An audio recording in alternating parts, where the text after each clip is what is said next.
everyone. Welcome to another episode of Nomads No Worries. My name is Steve. And I'm Jack. And we got an awesome show for you today. We are joined by our friends, the Digital Nomad Experts. You can catch their podcast by the same name. They're also the owners, and we'll get into more of this about what you guys do with Beach Commute. So we'll talk about that. But we are joined by Marisa and Jeff today. Thank you guys so much for joining us. Thanks for having us. Chat. Awesome. Let's do it. And so people can get to know you guys a little bit better, really just about your backgrounds. So maybe Marisa, we'll start with you. I know that you kind of transitioned from a corporate role to becoming a digital nomad, super inspiring. So yeah, I wanted to hear more about that. Like, was there a pivotal moment that changed things for you that you were like, you know what, I don't like this whole corporate thing. I want to be a nomad instead. Yes and no. It was like a slow build that ultimately, it's like the rubber band slowly goes and just pops one day. So one of those. But yeah, so I am from Atlanta. I did the very traditional like college, like studied business. I moved to New York City. I was working for PepsiCo, so like one of the largest global companies in the world, at our global headquarters in New York. And it was just like the most typical corporate experience. A lot of really amazing, smart people, but just a lot of hustle culture. Just, I don't know. I was commuting probably an hour and a half each way to and from work. Jeff's face just like no good, but it was like what I thought I wanted to do. It was just I followed all the steps that I was told to do, and I think when I got to the corporate world, I didn't really like to be told what to do so much. I feel like is a big part of it.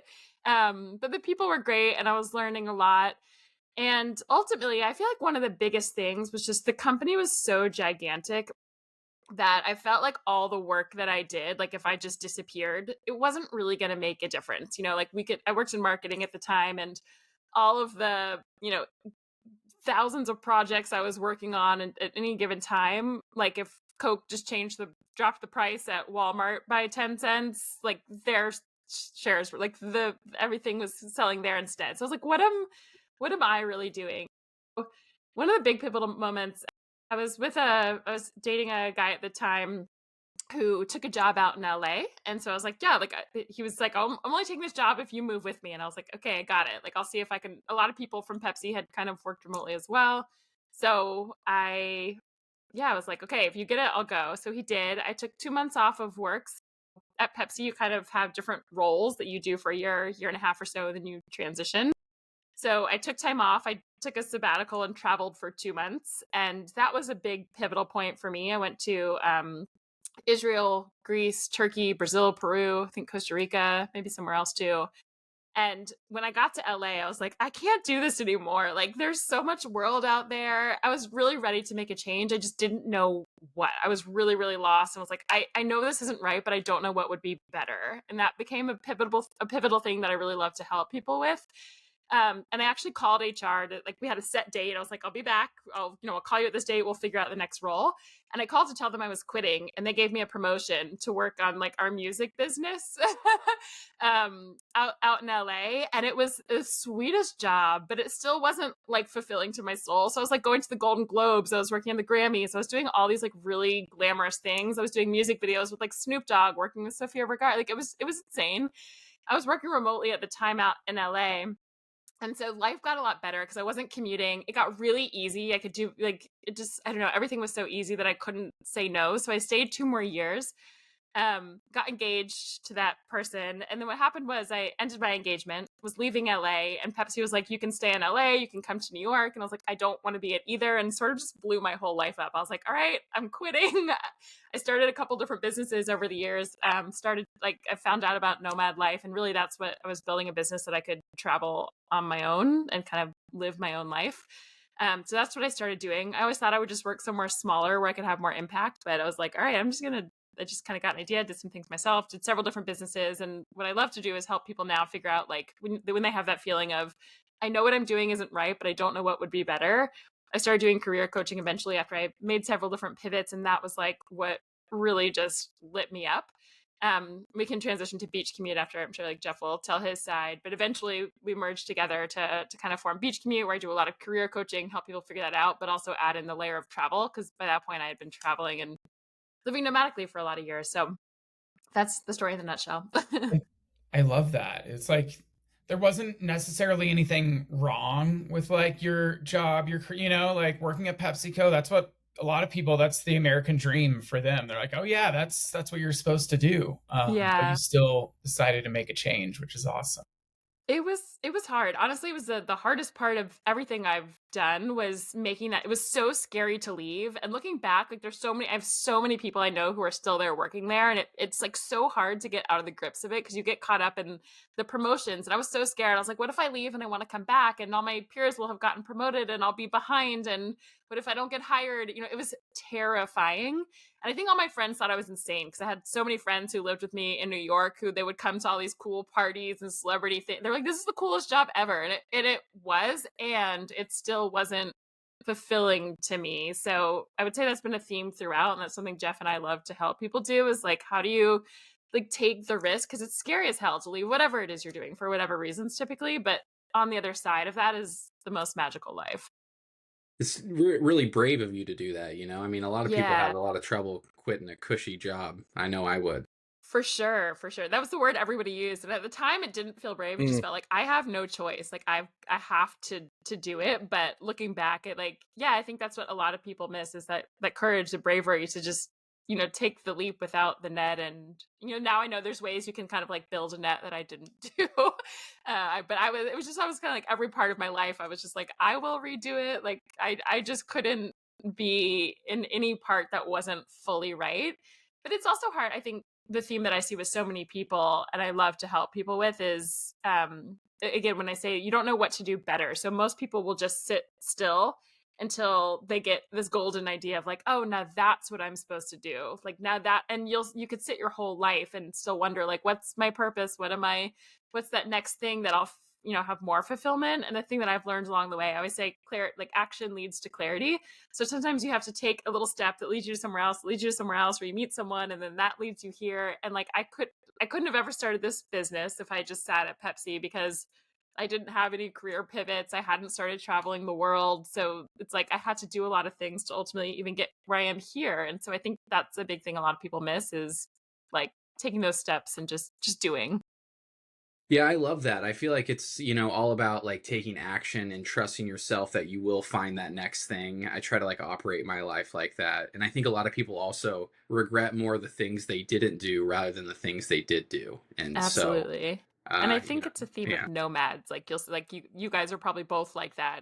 Anyone living this life already is mostly doing that. But if you're listening and you're not yet, it's like that. Just take the leap, and you can do it in a controlled, safer way. But I just think the magic's on the other side of those big, courageous decisions. Yeah. And, decisions are what you make them. So it's a little cheesy, but they are, you know. Absolutely. We got to hear Jeff's background too. So, Jeff, whatever your version of what Marissa just said is, we'd love to hear that. And then we'll get into kind of what Beach Commute is, like what led you guys to founding that as well. But yeah, let's get your background, Jeff. Yeah, mine was kind of on accident. I became a digital nomad because we went remote, fully remote office back in, I think, 2017. I was working out of a little San Francisco office running marketing for a marketing agency, and they sent us off on our own. They're like, hey, go work from wherever you want. And I'm like, oh, good. Finally, I can go like work from my apartment, because that was just a typical once a week type of thing. And so I got a fancy apartment, moved into the deep East Bay, and immediately within like 2 or 3 days, I was absolutely miserable. Like I was drinking too much. I had no community out there. It was just bad. I'm like, what the fuck? Like this is exactly what I wanted. Why am I not happy with this?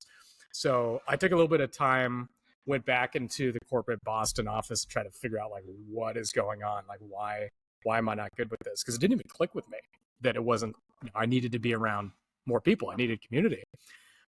So after that, I got back to the States, moved back in with family, or sorry, I got back to the West Coast, moved in with family. And then I saw an advertisement on Wi-Fi Tribe, where we both met. It's a travel community, like co-living community type of thing for Colombia. And it was going to be booked in like 2 or 3 weeks. I said, I got to get in on that because I'd been there before. And I thought I'd love to take a sabbatical there. And it said on the website, hey, you can actually work here. You don't have to take time off. You just come here for a month.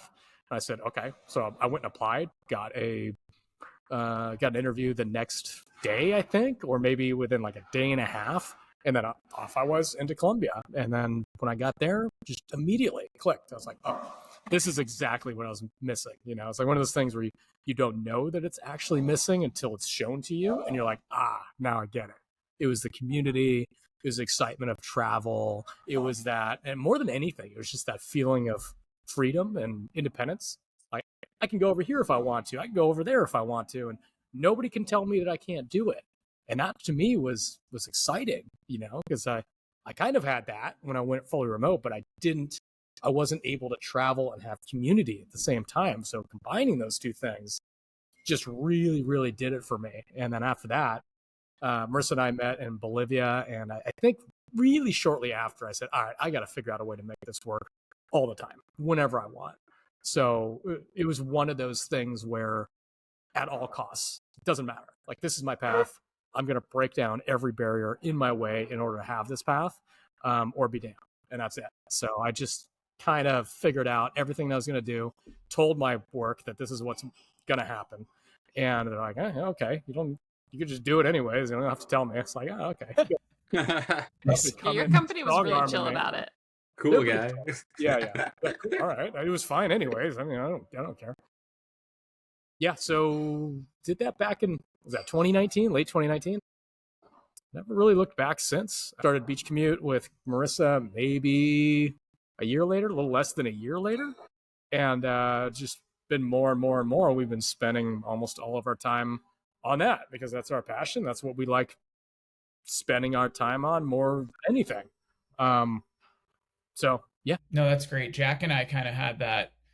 Jack was the one that proposed the idea to me. We were just at happy hour in Denver. Like, we both had remote jobs already, but we were just working from our apartments in Denver. And Jack was like, dude, we should be digital nomads. And I was like, what the hell is that? And he's like, you can just travel around instead of living in Denver. I was like, that sounds awesome. Yeah. Jack and I really, because we first met studying abroad together in college. Like, we didn't know each other before. We just met in Prague because we were roomed together. Okay.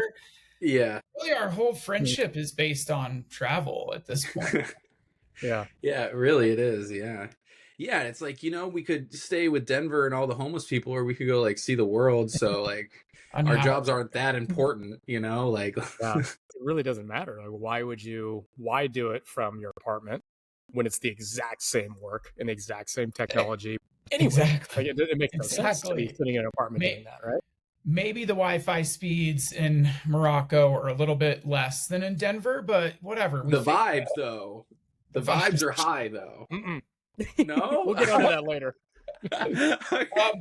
But let's talk about Beach Commute. We do have some Beach Commute kind of specific questions and industry questions for you guys.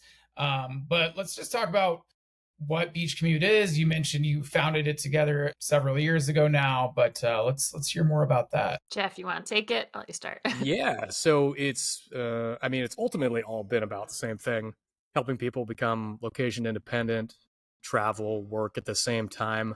So initially we started off by thinking we'd get to, I guess, like almost the end of the journey and just help people become digital nomads. And so we were helping people with that. We had a course. We talked about that on our podcast almost exclusively. And then just by chance, I don't know whose idea it was. Marissa, maybe you or Diego. Yes. Diego had an idea of, why don't we send out some remote jobs once a week? Just like find a few remote jobs, shoot them out in an email and see what happens. And we took a look at all of our email data, all the stuff that we send out, podcasts, that digital nomad stuff. And that blew everything away, like thousands of clicks on remote jobs. And we're like, all right, well, we can do what we want to do, or we can do what our audience actually needs.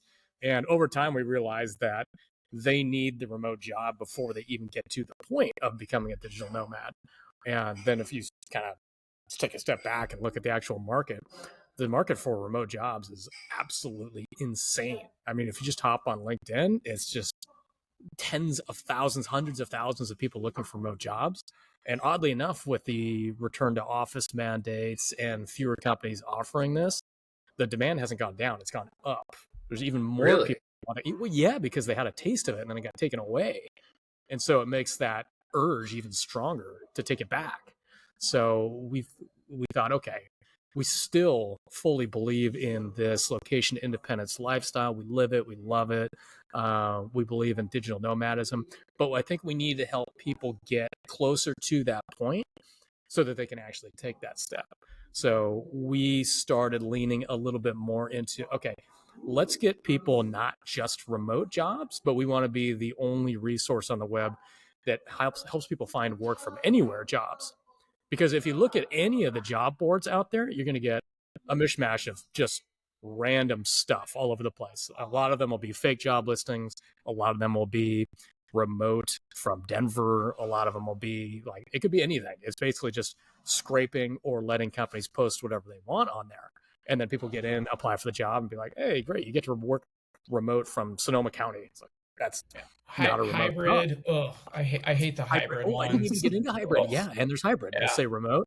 Remote means 2 days a week. Like, all right, that's not remote. You're kind of lying to people. So Right. what we wanted to do was, again, get people the remote jobs, but create the database that, the jobs, everything that just helps people get work from anywhere jobs. Right. So we've done that in a few different ways. We've got a daily email that goes out with work from anywhere jobs. We've built Awesome. a database that has 300 plus companies that we've vetted. And that process, I think the difference here between us and the other remote job boards is we've done everything manually. Like we've looked through all of these things by hand. And we've gone through tens of thousands of companies, hundreds of thousands of job listings, and we know what to look for because for the most part, you can't just leave it to companies to post remote jobs on a job board or in a database. You can't just scrape this stuff because every job listing has weird little language in it that doesn't quite mean work from anywhere. There's like little stipulations, or it's not even discussed and it just says remote. And it takes that eye to look through everything. Look at the about page, look at the careers page, look at the individual job listings to understand, are these truly remote or not? So when we send something out or we send somebody to our database, it's come from a vetted place where we've got humans looking behind the scenes.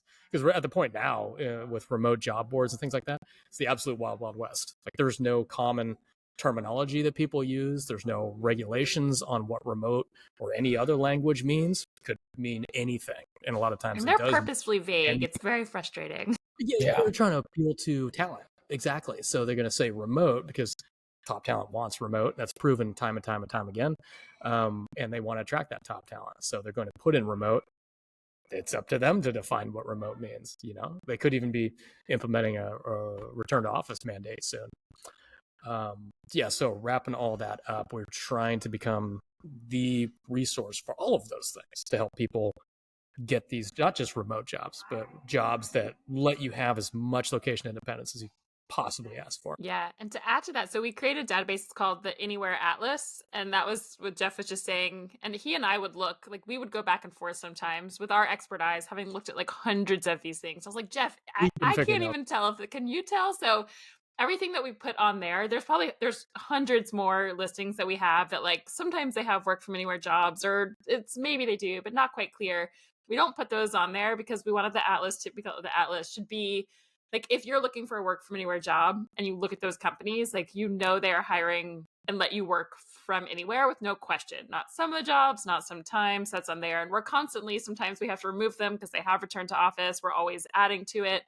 So yeah, that's like one of our favorite resources. And then I would say, just to add to that, one of my passions is the career coaching aspect of it. So that's, a lot of people really want that. It's a really great place to start. And even when you said back at the beginning, Jeff, when we just were sending out listings, we wanted people just to see what was possible. It wasn't really at first to help people we always wanted them to get jobs, but it wasn't to be like, oh, here's all these jobs you can get.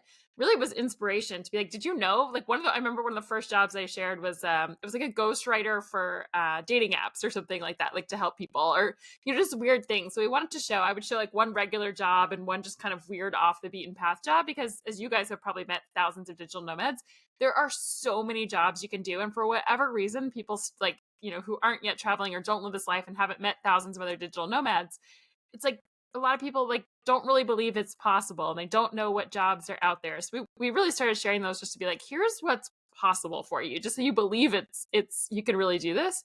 And then we have the coaching on the back end to help you figure out which one is right for you and how to write your resume and reach out and like actually get the job. So now it's a combination of all of that. It's like the listings are there, the daily emails are free if you want to just like get those. People love them.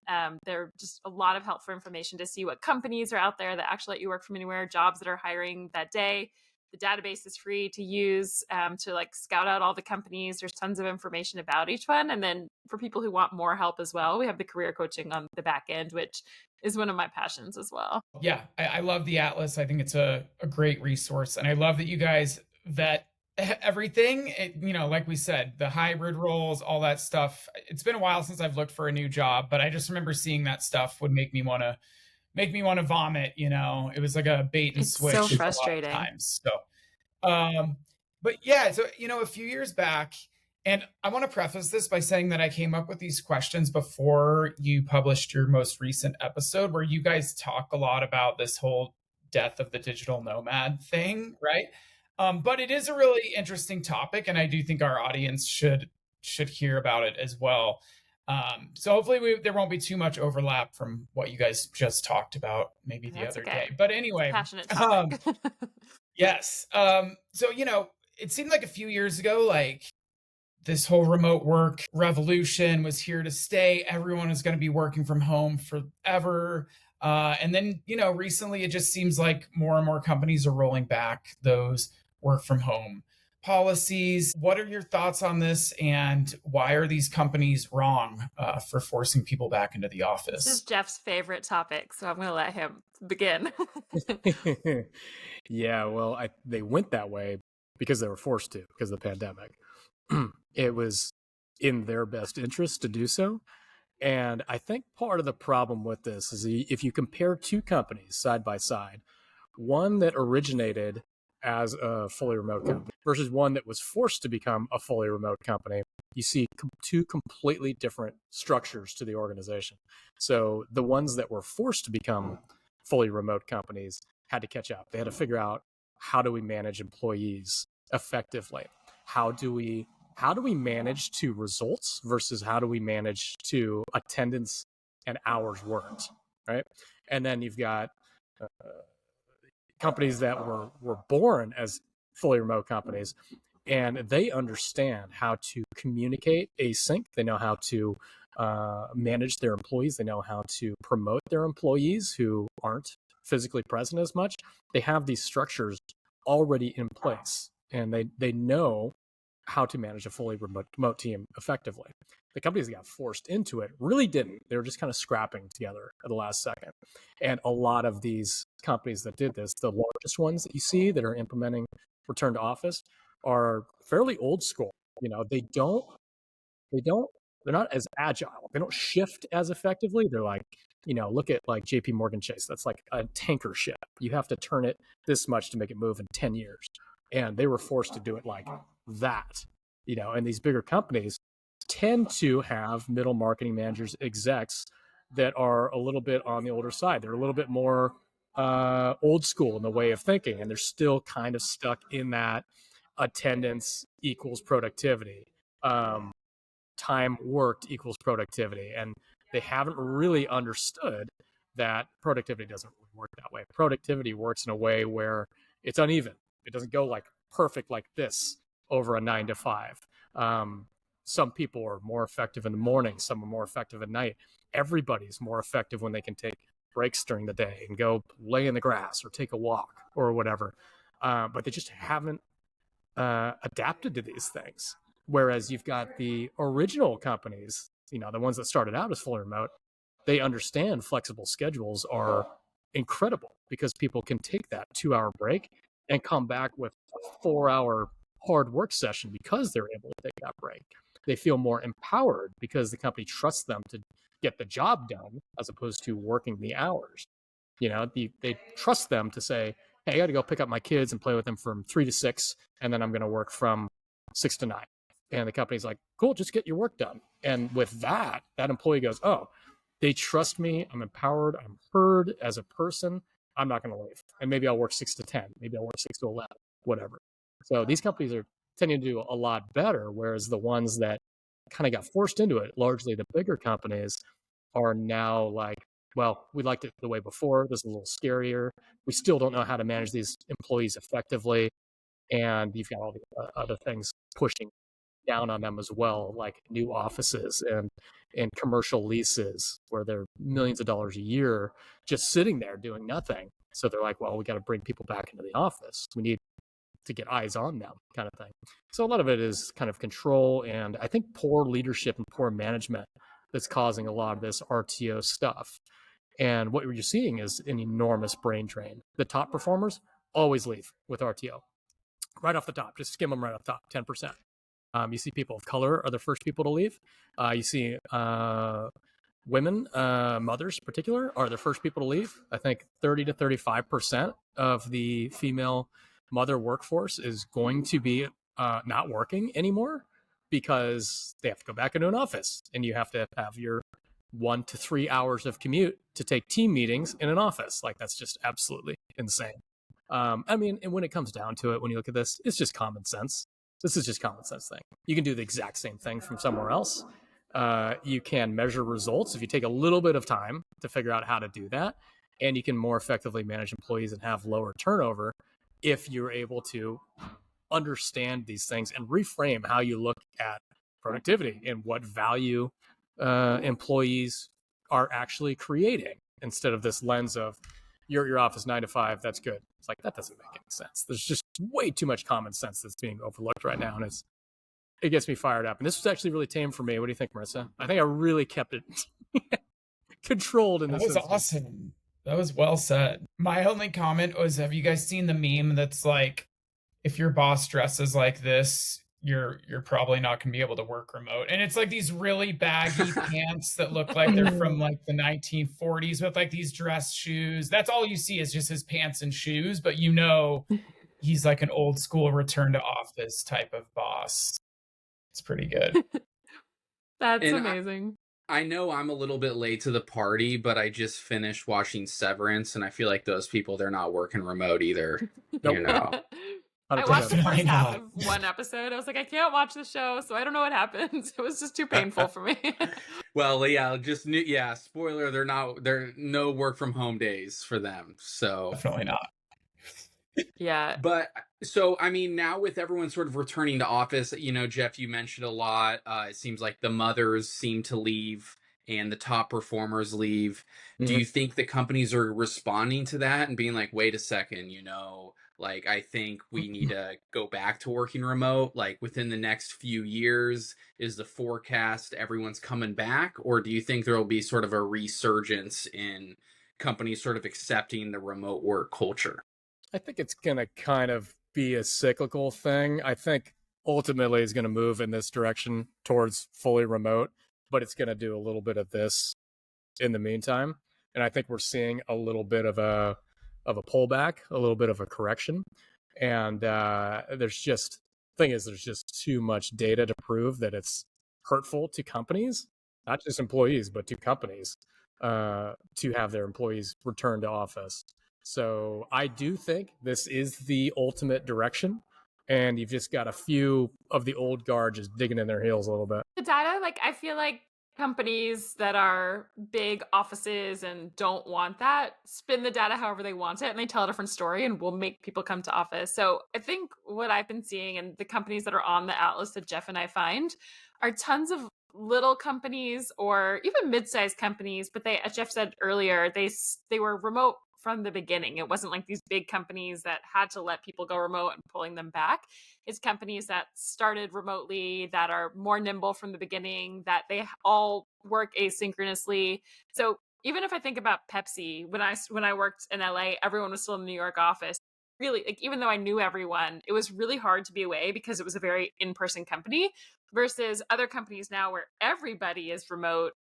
It's like it's part of the ethos of the company. You have to do it. So I think a lot of those huge companies, maybe they'll have a little bit more flexibility in the hybridness of it. I think it's going to be hard to see some of those gigantic, the cruise ships that Jeff talked about. Like those are probably going to stay in person longer. But I feel like as new companies are starting, there's more and more and more companies that are recognizing global talent that care about employees and their well-being. They're very people first and they want the flexibility too. So it will be like that forever. So I think my guess is as time goes, just more of those companies will come up and the talent's going to want to go there. And then it'll be interesting to see what happens with like the Google, the Amazon, the Pepsis of the world. Yeah, that's interesting. And my first remote gig was a larger company, and I sort of had to be under the table about it. I was allowed to be remote, but I Hmm. wasn't allowed to be like location independent. And Hmm. it seemed like the core reason why was actually due to taxes. Yeah. At least I'm Hmm. a U.S. employee. Do you feel like any of those laws are going to be able to be changed? Are they just blowing smoke up my ass with that excuse? You Right. know, like No, it is very real, and a lot of companies it's really tricky because if you as an employee overstayed your welcome in one of those countries, they would have been responsible to pay tax as a business. Like it really right. does fuck things up. So there's a couple different ways. A lot of companies, as things are changing, there's a couple like we call them like third parties that basically the third party hires the company and the company pays that third party. So it's more like contract work moving forward. Mhm. I think smaller companies can get away because they kind of know what employees are doing of like, don't overstay your welcome, follow the visa rules, like don't that can work when it's small and nimble. But when you're responsible as a company and you don't know where your employees are or what they're doing, like you really can get taxed. So a lot of it's an education piece. But I think what we'll see more and more happening is people working as contractors for companies. So you pay yourself, you can work wherever you want, you are responsible for your taxes, and that company is paying you as like as contract work, not like somebody who works for that company, or they're paying a third party who then pays them, so they're not responsible. So it is very real. They weren't lying to you, but I think that's why those gigantic companies, it really is hard for them and they really do have implications. But over time, things are going to have to change and people are getting creative around it. um, Companies were starting to little by little transition towards contract work regardless of remote work status anyways. We're seeing an increase of companies contracting out very, very specialized types of roles for a few reasons. One, it typically ends up being cheaper because you don't have to pay a contractor a full year salary. You don't have to pay any of their benefits. And they typically tend to be a little bit more specialized than somebody that's a little bit more of a generalist hired in house. So you're getting these companies that are hiring these really surgical types of roles because they're pretty low risk to them. It's usually cheaper. They can, if it doesn't work, they can let them go without any implications really. You don't have to go through a severance package or any legalese, anything like that, and you typically get more specialized talent. So that trend in its own bleeds over really nicely into remote work because I don't think I've ever seen a contractor be required to go into an office other than maybe meet the team once or meet them once a year or something like that. So this is kind of a natural, like it's a good business case and it's also works well for the remote work lifestyle. On the flip side, a lot of people who want to work from anywhere and be a nomad and hear this are really scared to do that contract work because of what Jeff said. They don't get benefits. They can Yeah. be let go easily. So it's like you kind of have, you get some benefits, but there's some things that people, especially in the US, as we look at it, benefits, healthcare, people freak out. And it's like, if I don't have that, like they're just too afraid to do it. And so they don't. So there is a risk to take and there are different healthcare and ways to go about it. And so, as a coach, I look at that and say, which is more important not that you can't, and what, I don't know, the healthcare system that's a whole nother thing anyway. It's not so helpful to always have health insurance and like what you get from it regardless for us. But I would say, as you look at it, like, which is more important for you, like this perceived benefit of healthcare and, so many people get let go anyway, but you get a couple months severance, or freedom to be from anywhere and work as a contractor and be more nimble and just, have more freedom. So Jeff and I choose freedom, but not everybody does. So that's one of those things you think back to the beginning where it takes a lot of courage to take that choice. So anyway, Jack, I feel like you have a lot to say. Honestly, no, that you read my mind, and you said it better than I could have. It is a crazy trade-off. You got to go the contractor route versus the health insurance. But you're right. I mean, I don't know how many times I really use the health insurance. In Guatemala, I just went to the local guy and got my teeth cleaned. Yep. So And it's less expensive than what you're paying for health insurance anyway. Almost all. and it's a little more interesting too. They use some interesting tools. I'm not sure if that was healthy or not, but it got the job done. I still have my teeth, thank God. Yeah, and some companies do, like, not all work from anywhere companies are just hiring contractors. A lot of them do still have benefits and ways to do that. So it's not everywhere, but I just wanted to point that out too. So it feels like, another thing too is like with the US, anywhere you go, you still got to pay your taxes. Are there other, maybe Western countries that are maybe more friendly to nomads, like, the UK or something? Us as the US, do we have it the toughest? I will say this is not, Jeff and I are like not the tax experts, and I will say Okay. it's really, I mean, I can tell you like top line stuff, but what I can say is that every country is so different depending where you're from, what your goal is. Are you working as a contractor, as an entrepreneur? Where, like, do you want to be out of the States most of the year? I don't know if you guys do FEIE, so where you don't have to pay, a certain amount of taxes if you're out of the country. Some amount of, if you're only in the country basically for 30 days. But if you I have a residency in Mexico, for example, so technically I could be here probably close to 4 months of the year and still be fine. And it's like, there's so many nuances. But again, it really depends on what you're doing, what your goal is, where you plan on living. So there's a lot of tax havens that digital nomads have figured out. And if you're interested in this, especially as an entrepreneur, like there's so many different routes that you can go. But it's like a whole wild west of a world to do that. But a lot of people do. They get different residencies. They leave their home country. They won't go back. They'll go to Cyprus. They'll get residency in Jeff, what was the country we went to? Paraguay. It's like there's Don't know why. Dubai, like there's all sorts of tax havens and weird rules. And if you're interested, go do more research, but we're not the experts. Yeah, we're gonna have my tax guy on an episode at some point. Yeah. It's gonna be We have a whole interesting episode because too. he's deaf and he has an interpreter. So that'll be like a podcast first, is having an interpreter Wow. speak for this guy. That'd be a first for But us yeah, we'll too. get all the details from a true expert on that I love episode. that. So Yeah. I have a tax guy too that I just go to any questions, and he's so knowledgeable about all digital nomad stuff. And I'm like, you just tell me what to do because this is over my head. Right. yeah, I would get thrown in jail if I did it myself, probably. sure. So yeah. Well, cool. You guys have some awesome stats. And on your last episode, Jeff, I know you were talking about how you're like the qualitative guy or quantitative. He's the quantitative. Yeah. Quantitative. Yeah, I just said that backwards. But anyway, a lot of interesting numbers. But one number that I got from your website that I thought was really interesting, and I don't know if you guys can back this one up, but you said like 80% of digital nomads are happy with their work as opposed to 59% of normies, true. Which I believe. I mean, honestly, I'm not even that happy with my job, but I'm happy with the fact that I'm a digital nomad. Yeah, like whatever, work is work. Like I don't, whatever, but I just like that I have the freedom to travel and do all this. So that's what makes me happy. But yeah, I thought that was an interesting stat. Yeah, I mean, that's just one of many that are kind of in the same vein. That the throughput. Yeah, like I said, you have a lot of good ones. So feel free if you want to elaborate on anything else. Yeah, the through point on it is that across almost all metrics that you look at that are qualitative about how somebody feels about a job, typically they feel more empowered, they stay longer, they're happier with their pay as well when they're able to work remote. And as a matter of fact, a lot of people, I think I don't remember the name of the company, it might have been Dell.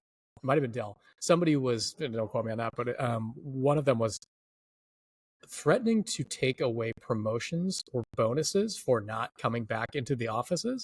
And most of the people said, I don't care. Take it. Have it. I don't want it. Because a lot of times the average amount of money somebody spends by going into an office every year is about $6,000. That includes food, gas, toll, parking, wear and tear on your car. For me, it would have been much higher if you're traveling over, the average is like 30 minutes commute, 30 minutes there, 30 minutes back. For anybody, say, in California, I think nationwide it's around 25 minutes. If you've got a longer commute than that, it's going to cost you even more money, right? So yeah, give up the money. Obviously, I don't want the bonus. I want quality of life. What's a couple extra $1,000 versus, say, 2 hours back at home with your friends or your family, or working out or doing something healthy for your body and your brain, right? It just doesn't make sense. Calculus doesn't add up. So Yeah. Yeah, good. Yeah, those oat milk lattes are expensive, let me tell you. Jack, I thought you're exactly. a matcha guy now. I am, but I felt like latte maybe a little more relatable for the audience. Right. Yeah. I don't know if everyone is a matcha guy. I'm getting on that train. No, you're right. But good. I just wanted to talk about the stats because I thought that was awesome. And Jeff, that was beautiful what you just said. Because I mean, everything that you said is true. Like, I feel so much happier not commuting. Like when I was in Denver, I was commuting like an hour each day. It's 2 hours a day out of my life. Like, that's insane. So yeah, I would be super happy to take a pay cut if I didn't have to do that. Yeah. So It's really interesting to, like, as people make decisions, though, as you guys know, even you might not even have to take less. And I also want to put that out. You don't, like, becoming a digital nomad doesn't mean you have to take a lower salary. I just want to say that point blank. You can make just as much or more. But if you were to take a pay cut, it would probably be worth it, because maybe you're living in a country that you pay way less in rent, or you're in Asia or Central America or wherever, or you're just happier because you have the freedom and you're not commuting and spending money in that way. So people are happier. But it's wild to look at people's decision making and say, like, I don't want to take it feels like you're going backwards to take, if you have to take a $5,000 pay cut, or give up your bonus. We have this weird mental thing of like, we must make more and more and more and more and more money every year, because it's how we're trained of progress in our society. But when you look at, like, what is actually going to make you happy, do you have quality time with your kids, or freedom to travel or be where you want? Like, those things really give you a lot. So I don't believe you have to choose, but if you were to, if you're listening and you have to, it can be so worth it to your mental health, your just love of life. And I think that's why people are happier, because you have freedom now. Like, we're not meant to be caged creatures. Like, offices feel like jail, and it's weird. So anyway, that's my rant on that. So if you want to be a digital nomad, what is like the best career, to do that? Like, where are all the remote jobs? Or maybe a handful of them. There's a couple of main different ones that we always say. There's like 7 kind of like most common ones we look at. I'll see if I can name off the top of my head. But basically, there's a ton in different marketing. You have like developers, coders. We'll see how that changes with AI happening soon. I think they'll stick around for a while longer. Different writing, accounting, HR stuff. I don't know. There's a couple more I'm forgetting, but there's the common ones that you'll see most often. It just means there's kind of the most listings for those: project managers, product managers, that kind of thing.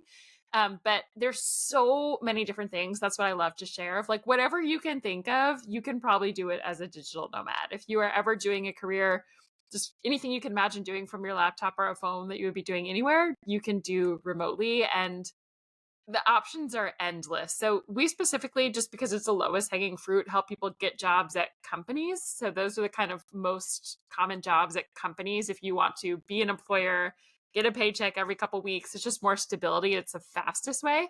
But then if you're also looking into the entrepreneurship style, like the things that you can do, and I'm sure you guys have met people doing all sorts of wild things around the world as nomads, it's like the options are endless. I feel like with tools online, with social media, like you can make money, like you can monetize anything that you like these days. And it's so fun and so cool. Yeah, I met a nomad who like optimizes people. Like, she works with only men, and she'll optimize their like dating profiles, like Tinder and Bumble and stuff. So, like, she will go in and like rewrite all the stuff to make them more attractive. Obviously, when the person, like the girl, actually meets this guy, he's nothing like his profile, unfortunately. But these dudes will pay this girl to just redo their Tinder profiles for them. Was that a podcast that you did? No, I just met. This is just someone I met in Istanbul. Oh, okay, I interviewed somebody that did exactly the same thing on a previous podcast. Might have been the same girl, honestly. I don't know.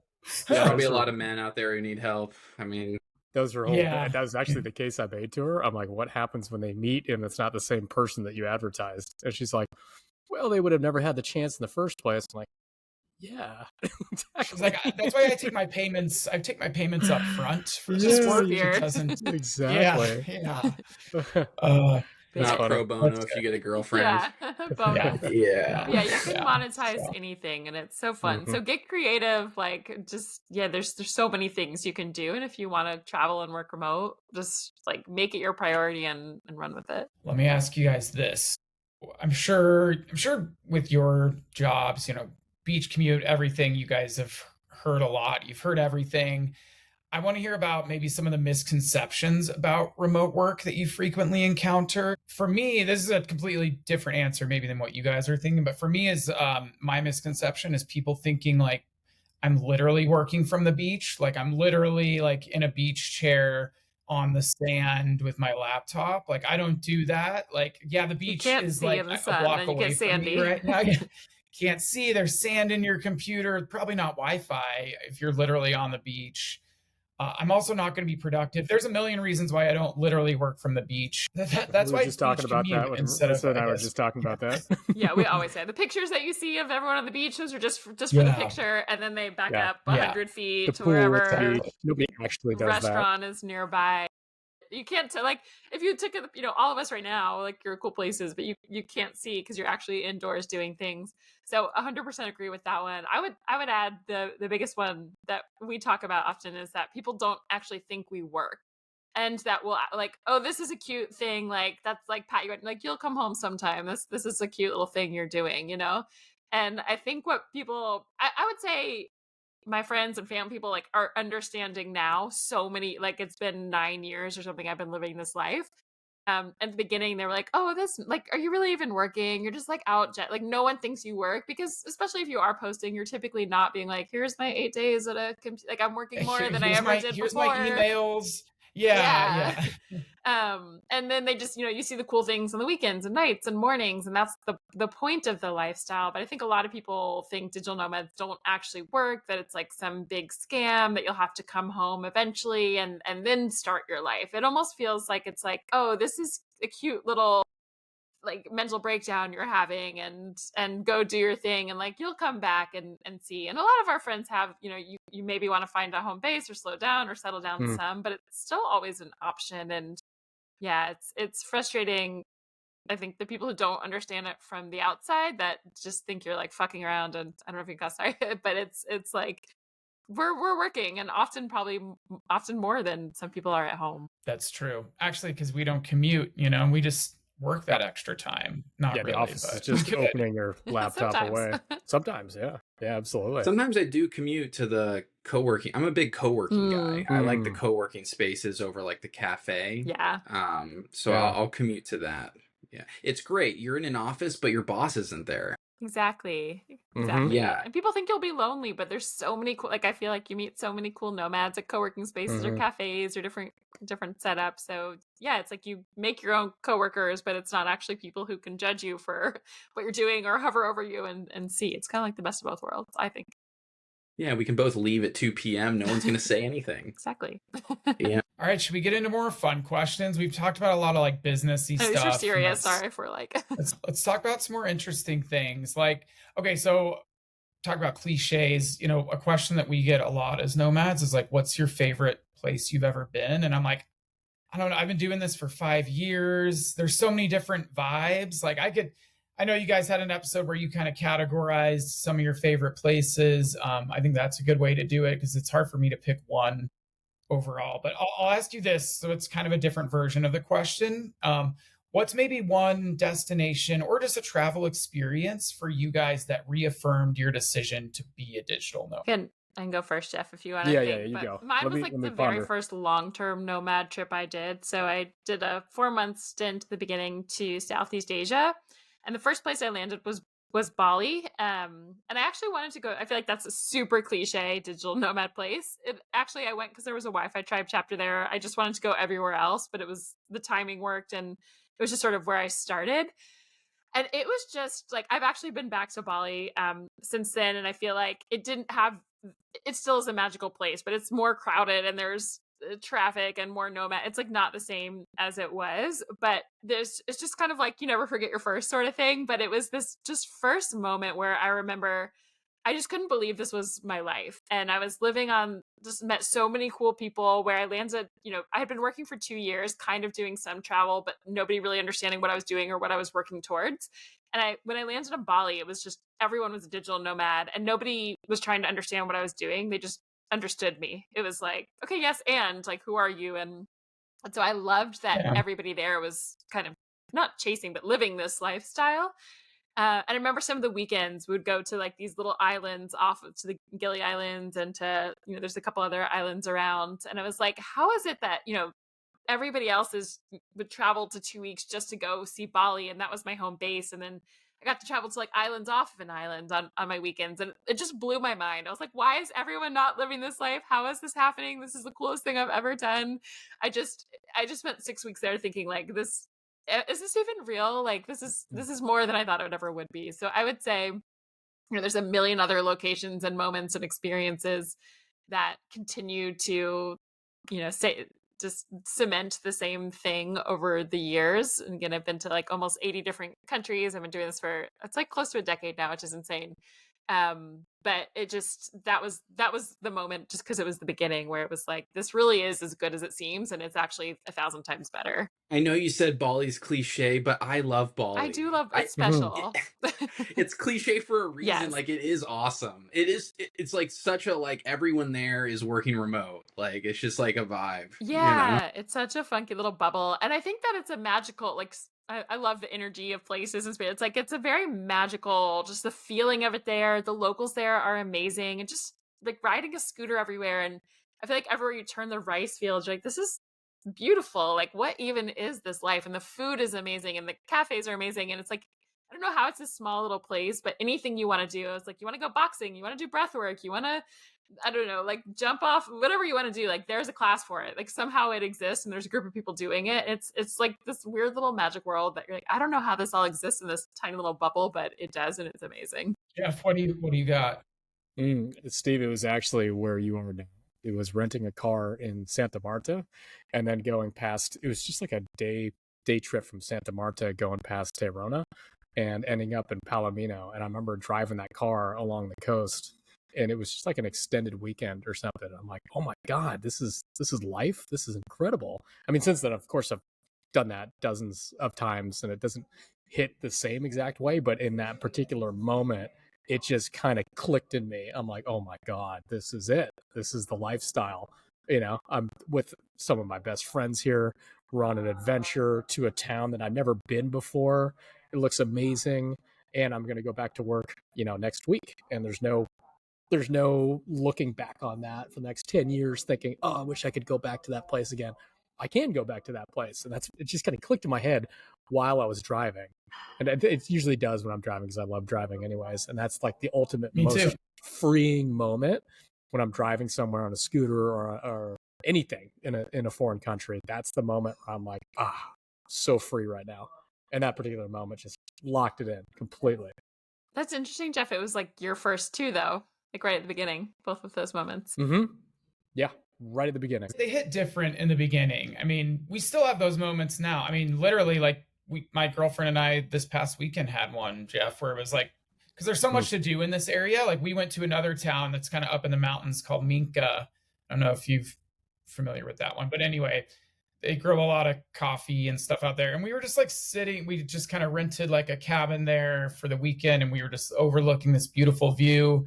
And we're just like, this is so cool that this is just our weekend, instead of like going to Walmart on the weekend or whatever our friends do who live in the US and have normal lives. Like we do this and we're still just taken aback by it. It's fun. Yeah. So we always try to say like the way you can spend your nights, mornings, and weekends, it just is insane. I remember the first time I came home from the long stint and I was with some friends from back home and they were talking about what they did last weekend. They were like, oh yeah, I was like mowing my lawn. I was doing this. I went to Costco and I was like, I can't do this. I was just going to this island and then I was like scootering here and then I was doing this crazy location. Like I was like, why isn't everyone like, why are we all wasting our lives? I couldn't comprehend it, but I get that, to do it 24/7 gets to be a lot, but it's just there's so much world to see, and the way you can, Hmm. like, every weekend is like someone else's honeymoon. It's like I feel like we've been on 1,000 honeymoons for Yes. the last Yeah. 10 Yes. years, and it's like, why this is possible for everybody. You can do it. Hmm. Yeah. It's people's trip of a lifetime, but for us, On it's a just like Saturday.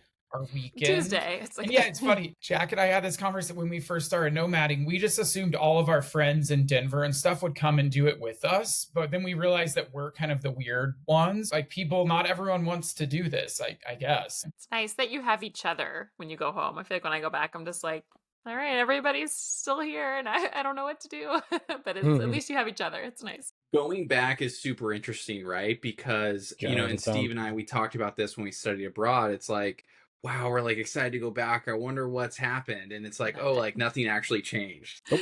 Yeah. Ever. It's like, oh, we didn't miss anything. I remember the first time I came back to talking to my brother. It had been, 4 months, which isn't that long, but I felt like I had literally lived 10 years. Like I had so much life in those 4 months. I remember my brother was like, I feel like you just left. And I was like, I feel like I've been gone a decade. And he was like, nothing's really, like, it's just wild how nothing Yeah. really changes. And yet you've had so much, and just the disparity of it is really, everyone's like, I don't know, things are just the same. And I'm like, I don't know what to do with this.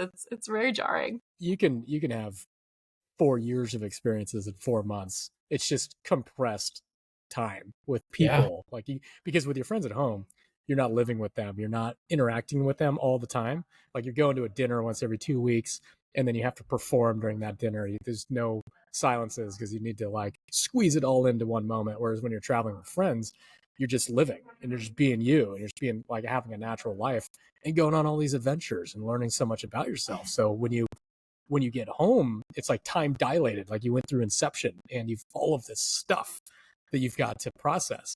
And meanwhile, the people at home, it's almost like you went to a bathroom break and came back. And it's just pick up the same exact conversation. It's like, oh, what was I saying Yeah. before? Oh yeah, that show that we're watching. It's like, oh God, no, I can't talk about this. And then they don't get it when you start talking about these things. Like, so wait, were you working? I still get that. I'm like, for the 6th year in a row, yes, I was working. Didn't look Wild, like it. mind blowing. Yeah, but I mean, they see the Instagram highlight reel and they don't see the low light reel where you're sick or injured or can't get Wi-Fi or any of the stuff that goes along with this lifestyle. I think they just see that and go, oh, it's a living in the lap of luxury. But in reality, it's always a mix of both. Yeah. So when both of you travel, do you prefer, I know, Jeff, you mentioned you liked having the community. Are you always like looking for that? Do you ever solo travel to places by yourself, or, kind of what's your preferred, do you travel with people directly or kind of meet people there, or? Yeah, we've both got our groups of like core people we travel with, and then some more peripheral people, and we've got a lot of overlap. And usually, I'd say we're typically meeting people that we know that we travel with pretty frequently. Occasionally, I'll go on like a little solo adventure, but it's usually not too long. Usually, max a few days to a week or something, because that's where I get the juice is with the community and having that in place. If I didn't have that, I wouldn't go long term anywhere. There's no way.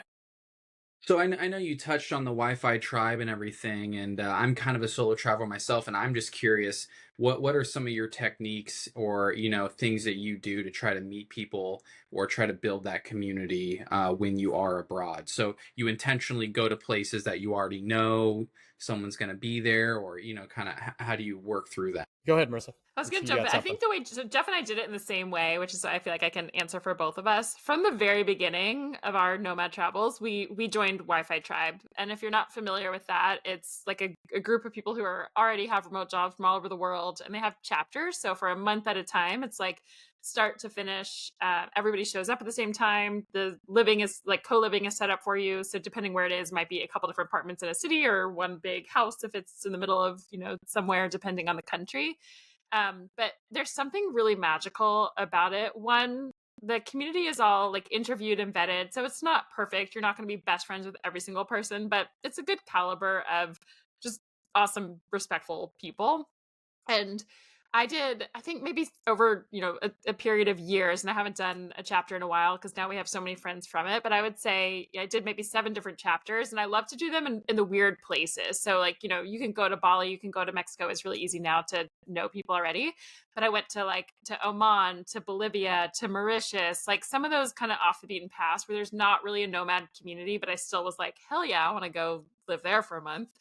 And then from that, I think what's so special about this community is that you keep running into people. So Jeff and I, we actually did a chapter together in Bolivia, which is where we met. But we have so many friends in common. So you end up knowing, like 30 other people that this person knows. And now we always travel with those people. So now anytime I travel and Jeff is the same, it's usually because one of our Wi-Fi tribe friends or friends or peripheral friends that we've met along the way, someone's like, I'm going here for the month, do you want to come? Or like, hey, let's all go somewhere in July, where should we go? And so I almost, same as Jeff, like I have traveled solo, I will travel solo if there's somewhere.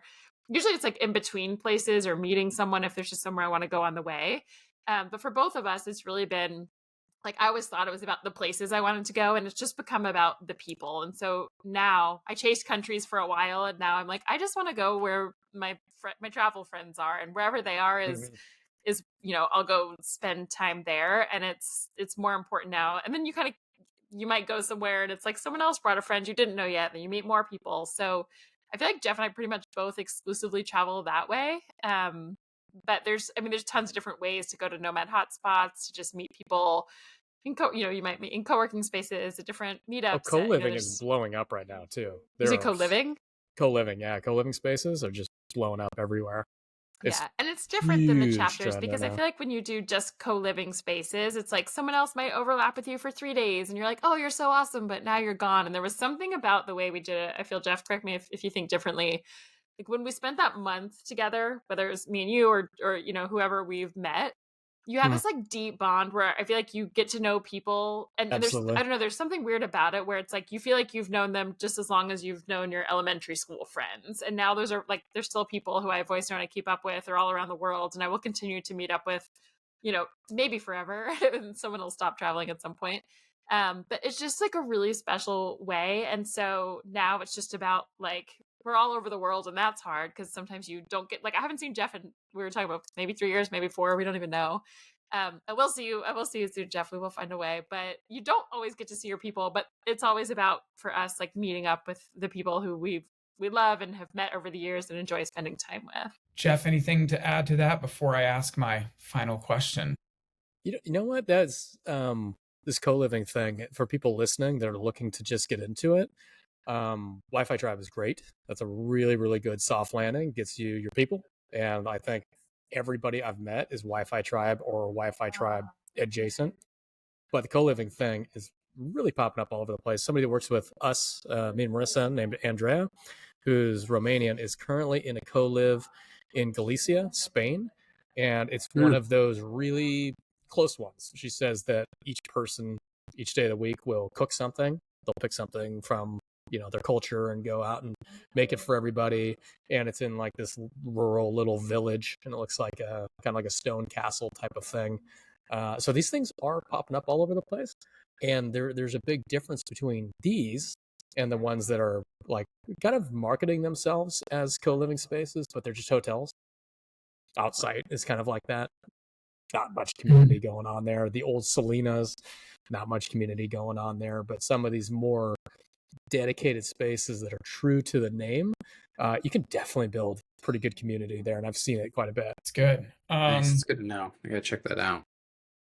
So final question. This has been great. Thank you guys so much, first of all. But obviously you've been traveling, you've been doing this for years now. You've probably learned a lot of things. I mean, you host a podcast, you've been talking about a lot of things. Give our audience, before you leave, maybe just one thing that you've learned that you can share. Maybe it was surprising, maybe it was insightful. Don't think too hard. If it's just the food in Cape Town was good, that's fine. But yeah, just maybe one more thing that you guys can share. Marissa, you ready? I'll just, but I don't know. Mine's just kind of like a little host of things of inspiration. But I would just say, if you're thinking about it, take the leap and do it. People, I think often people think it's really expensive, it's not affordable, it's not possible for you, for all these different reasons, whatever it is. Take the leap and do it if it calls to you, because as I mentioned earlier, I just really believe that the magic is on the other side. And I learned something different in every country I go to, every place every person that I meet.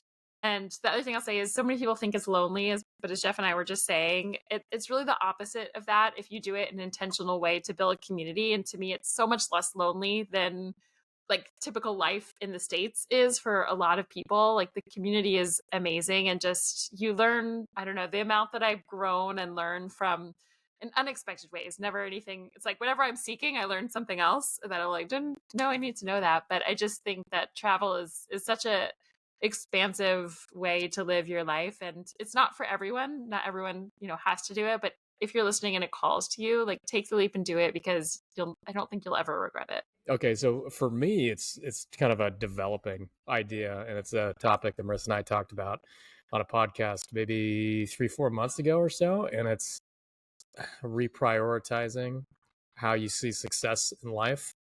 And what we meant by that is, Western cultures were kind of programmed to think that your title, the amount of money that you accumulate, and the house that you buy and the family you build, all of these norms, as long as you start checking all of these boxes and progressing up in that fashion, that's success and that's happiness. And having climbed the corporate ladder as high as I could possibly get at a company, accumulating as much money as I can in that type of position, and looking back on that now, I'd say after cutting that out or removing that completely, titles, desire to climb a corporate ladder, to get prestige, to get a certain salary, my happiness has increased by double. And what I've replaced my currency with is experience and time. Mostly it's, I value things based on how I'm allowed and able to spend my time. And I choose to spend my time on things that make me feel good, like Beach Commute makes me feel good. The idea of helping people get this type of lifestyle is currency to me. That's worth way more than any sort of title. So I can't bring a title with me anywhere. It's just, what am I going to do when I'm 65? Look back and say, oh, that was a great title, I'm so proud of myself. Not really. But what I would do is think about that trip to Palomino when I was driving the car along the coast. That still comes back to me every now and then. So for me, that is priority, is time. So I think if you're thinking about, those of you wanting to become digital nomads, really, really think about if the money and the title is ever going to be something that actually makes you happy. Like moving up, and maybe question some of the things that you're told that you're supposed to do to be a successful person in the West. If you're in Canada, if you're in the United States, even parts of Europe, right? Because maybe not. Maybe you go on a trip or two and you think, wow, this is worth way more than that. And maybe how I spend my time is worth way more than that. So maybe just plant that bug in your ear. It reminds me of an Instagram trend that's going around, Jeff. I don't know if you see it. That's like, I almost forgot that this was the point. I don't know if you guys see those, but there's like, people will have these little videos of like a dinner party with friends or a slow morning with their kids or just some pretty thing in nature. And there's this trend going around where it's like, I almost forgot, like, this is the point of life, is to like have those experiences, be around people you enjoy. There's family, your chosen family, friends, travel, whatever it is, instead of just like work, promotion, success. And it's like redefining what success is. And that was a good explanation of a lot of those moments of like, I almost forgot, the point of life is like to live it, to experience it, to have all these things. And I think digital nomad life gives you that freedom to do that. Yeah, I agree. It's funny, like, we've all heard the saying, time is money. And I never really understood what that meant until I started nomading. Then I'm like, oh yeah, like time, this time is way more valuable than anything else. So yeah, I completely agree. But that's great. Thank you guys. Thank you for sharing your wisdom, your knowledge with us. We really appreciate that. Thank you guys. Fun, guys. Anytime. This was a blast. Awesome. Well, Thank you so much. Yeah, we'll have to have you back on at some point, because I feel like this went well, and yeah, it was great to chat with you guys. So we'll do it again at some point.